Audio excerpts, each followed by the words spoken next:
Few individuals significantly alter the course of history. Fewer still modify the maps of the world. Hardly anyone can be credited with creating a nation state. Muhammad Ali Jinnah did all the three. Today is 26th December 2022, and yesterday was the birth anniversary of the founder of nation, a most charismatic personality, a successful and phenomenal barrister of his decades, a countryman, a politician, and a statesman, the first Governor General of Pakistan, and of course, the first Speaker of the Constituent Assembly of Pakistan, none other than Mr. Muhammad Ali Jinnah or Qaid-e-Azam. Unfortunately, we Pakistanis are suffering from amnesia. ये मैं इसलिए कह रहा हूँ कि साल के 365 दिनों में सिर्फ 2 ही दिन ऐसे होते हैं कि जहां हम मोहम्मद अली जिन्ना साहब को याद करते हैं। आपने देखा कि प्रेसिडेंट साहब कराची गए और जिन्ना साहब के मज़ार पे उन्होंने हाजिरी दी। साल के बाकी 363 दिनों में हम भूल चुके होते हैं कि जिन्ना साहब कौन थे, उनकी क्या कंट्रीब्यूशन थी और ये जो नेशन स्टेट है जिसके अंदर हम रह रहे हैं, इसके बनाने के पीछे जिन्ना साहब की क्या सोच थी, उनकी क्या विजन थी, उनकी क्या अपनी अंडरस्टैंडिंग थी, वो कैसा पाकिस्तान बनाना चाहते थे, वो कैसा पाकिस्तान देखना चाहते थे और वो कौन से रीजंस थे, वो कौन से फैक्टर्स थे, वो कौन से ऑब्जेक्टिव्स थे जिनकी बुनियाद पर पाकिस्तान बना है। नो डाउट कि इस वक्त पाकिस्तान को बेशबहा मसाइल का सामना है, अनगिनत प्रॉब्लम्स और चैलेंजेस है जो कि इस वक्त पाकिस्तान के अंदर प्रिवेल कर रहे हैं, जिसकी वजह से हम अनस्टेबल हो चुके हैं।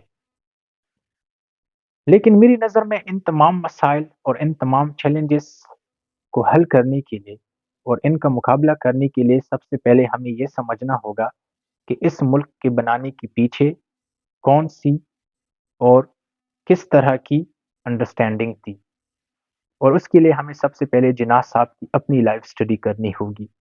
जिन्ना साहब की थॉट प्रोसेस, उनकी अपनी अंडरस्टैंडिंग और उनका विजन स्टडी करना पड़ेगा, तब जाकर हम ये जान सकते हैं कि इस मुल्क के बनाने के पीछे वो कौन से फैक्टर्स थे जो कि रिस्पॉन्सिबल थे।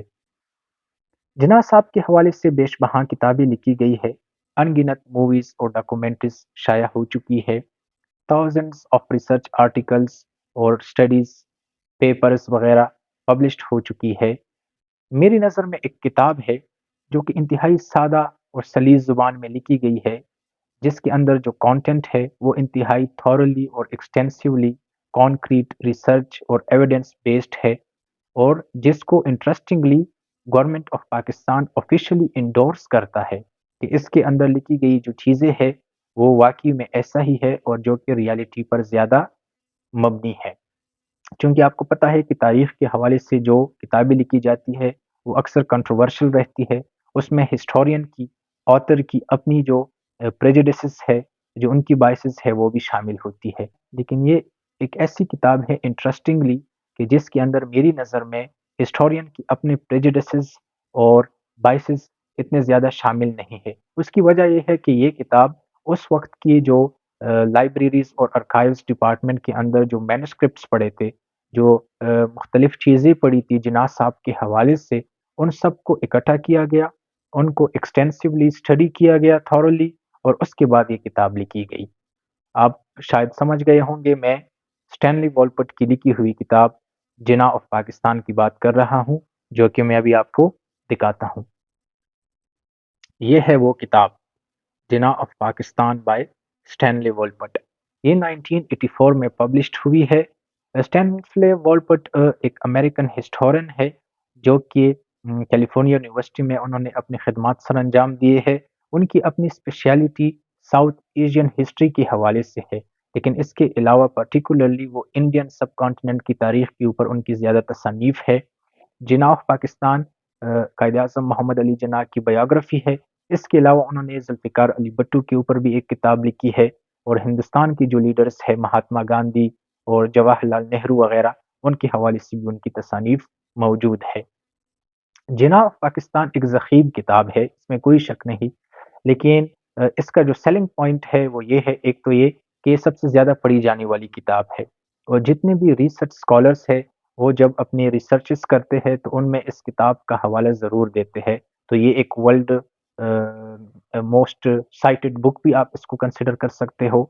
دوسری بات یہ ہے کہ اس کے اندر وولپٹ صاحب کا یہ کمال ہے کہ انہوں نے جناح صاحب کی پوری جو زندگی ہے، تو جناح صاحب کی برتھ 1850 1876 میں جب وزیر مینشن کراچی میں ان کی ہوئی تھی، وہاں سے لے کر زیارت کوئٹہ 1948 میں جناح صاحب کی ڈیتھ تک، یہ پورا کا پورا جو لائف سپین ہے وہ اس نے کور کیا ہے، جس کے اندر جناح صاحب کی اپنی پرسنل لائف، اس کی اپنے likes dislikes, way of life, اس کے علاوہ جناح صاحب کی جو پولیٹیکل کیریئر ہے، جناح صاحب کا جو لیگل کیریئر ہے، غرض یہ کہ پوری کی پوری جو ہسٹوریکل ڈیولپمنٹس ہوئی ہے اسی اسنا کے اندر، جس کے بعد پھر یہ پاکستان معرض وجود میں آیا ہے، ان تمام چیزوں کو، ان تمام واقعات کو بڑے کمپریہنسولی اور بڑے ڈیٹیل کے ساتھ، مائنیوٹ ڈیٹیل کے ساتھ قلم بند کیا ہے۔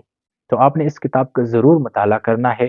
اس کتاب کو پڑھنے کے بعد آپ یہ جان جائیں گے کہ جناح صاحب کتنے انٹیلیجنٹ آدمی تھے اور انہوں نے اپنی لیگل نالج کو کس طرح استعمال کیا اس ملک کی انڈیپینڈنس کے لیے۔ دوسری سب سے امپورٹنٹ بات یہ ہے کہ اگر آپ نے یہ سمجھنا ہے کہ پاکستان بنانے کے پیچھے مقصد کیا تھا اور آج کا جو پاکستان ہے، کیا یہ وہی پاکستان ہے جس کا خواب، جس کا تصور جناح نے کیا تھا؟ اگر اس سوال کا آپ جواب ڈھونڈنا چاہتے ہیں تو اس کے لیے آپ نے 11 اگست 1947 کو جناح صاحب نے جو فرسٹ کانسٹیٹیوئنٹ اسمبلی کے سامنے اسپیچ کی تھی وہ آپ نے ضرور پڑھنی ہے۔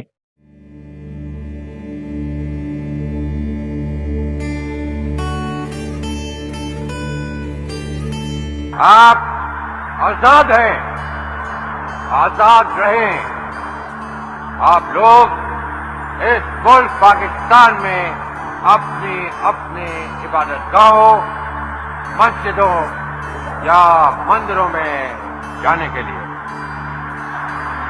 آپ کا مذہب کیا ہے، ذات کیا ہے، قوم کیا ہے، اس کا حکومت کے معاملات سے کوئی تعلق نہیں۔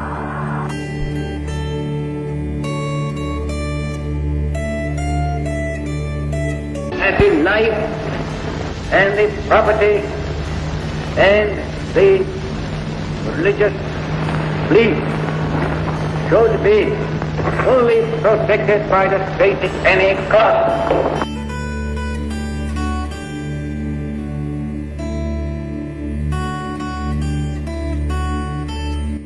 I pray to God that this critical moment He may guide us and enable us to discharge our responsibility in a wise and statesmanlike manner.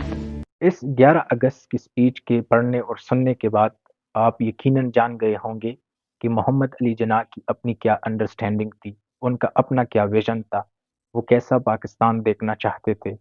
کیا وہ ایک تھیوکریٹک اور اسلامک اسٹیٹ بنانا چاہتے تھے یا وہ ایک سیکولر اسٹیٹ بنانا چاہتے تھے؟ وہ کیسا پاکستان دیکھنا چاہتے تھے؟ اور آج کا جو پاکستان ہے، کیا یہ جناح صاحب کے پاکستان سے مطابقت رکھتا ہے؟ کیا ان دونوں میں کوئی سملیرٹیز ہے؟ اس کا جواب آپ نے مجھے دینا ہے۔